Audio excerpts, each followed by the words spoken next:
Terpidana kasus pembunuhan Vina melaporkan ayah Eki, Ibtu Rudiana, ke Barreskrim Polri. Ibtu Rudiana dilaporkan atas dugaan kesaksian palsu dan penganiayaan dalam pemeriksaan para terpidana dalam kasus Vina 8 tahun silam.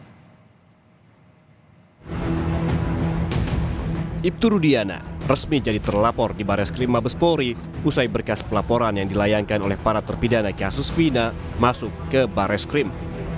Ayah mendiang Eki ini dilaporkan karena diduga melakukan kekerasan pada ketujuh terpidana dan juga diduga kesaksian palsu pada kasus Vina 8 tahun lalu.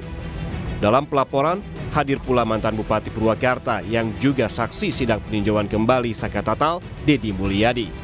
Sementara 6 terpidana lain berstatus saksi dalam laporan ini. Kami hari ini membuat laporan terhadap Rudiana sudah selesai dan ini laporannya, bukti tanda terima laporannya. Mereka membuat surat pernyataan di atas tulisan tangan bahwa mereka dianiaya dan makanya memberikan kuasa oleh karena mereka ada di dalam lapas kan, sehingga tidak bisa datang, maka kami sebagai kuasa hukum kami melaporkan. Sementara itu, usai mendampingi keluarga terpidana kasus Vina melaporkan Ibtu Rudiana ke Barreskrim Polri, mantan Bupati Purwakarta Deddy Mulyadi meminta polisi membuka rekaman CCTV saat pembunuhan Vina terjadi. Deddy bilang dengan membuka rekaman CCTV akan membuktikan jika para terpidana tidak terlibat. Berikutnya juga saya meminta agar CCTV-nya juga dibuka. CCTV yang dibuka bisa dua. Yang pertama, kalau ingin mengejar tuduhan pelemparan, buka CCTV-nya Indomaret. Karena posisi mereka, SMP 11 itu di sampingnya ada Indomaret. Kalau kemudian CCTV terjadinya peristiwa kematian Eki dan Vina, itu kan ada di flyover. Saat ini, Barreskrim Polri tengah melakukan asistensi dan evaluasi terhadap Polda Jawa Barat dalam pengusutan kasus pembunuhan Vina. Mabes Polri akan menurunkan Divisi Propam dan Inspektorat Pengawasan Umum atau Irwasum untuk mengetahui peristiwa yang sebenarnya. Kapolri Jenderal Listio Sigit Prabowo berjanji akan mengusut kasus secara transparan.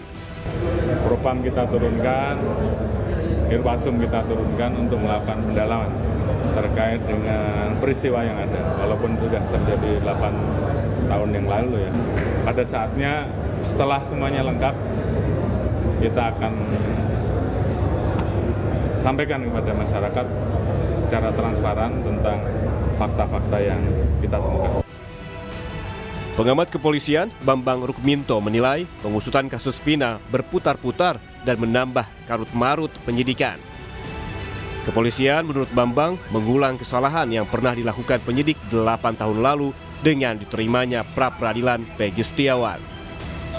Sampai sekarang kita melihat, masyarakat melihat bagaimana pengusutan kasus ini kan berputar-putar terus.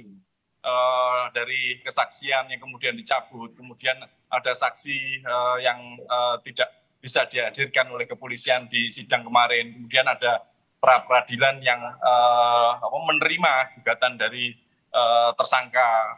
Hal-hal seperti itu kan menambah carut-marut ini. Harusnya memang kepolisian ini benar-benar bisa bergerak secara objektif gitu loh. Tapi kita melihat yang dilakukan oleh Polres Cirebon, Polda Jawa Barat ini yang saat ini mengulang lagi kesalahan 2016 yang lalu. Dan itu pun juga ditutupi oleh Dipropam maupun Masidik gitu. Karena kemarin ada audit investigasi yang ternyata juga terkonfirmasi dengan diterimanya pra-peradilan Peggy Setiawan seperti itu. Usai melaporkan Ibtu Rudiana, para terpidana membuka kemungkinan akan turut mengajukan peninjauan kembali atau PK seperti yang dilakukan Saka Tatal.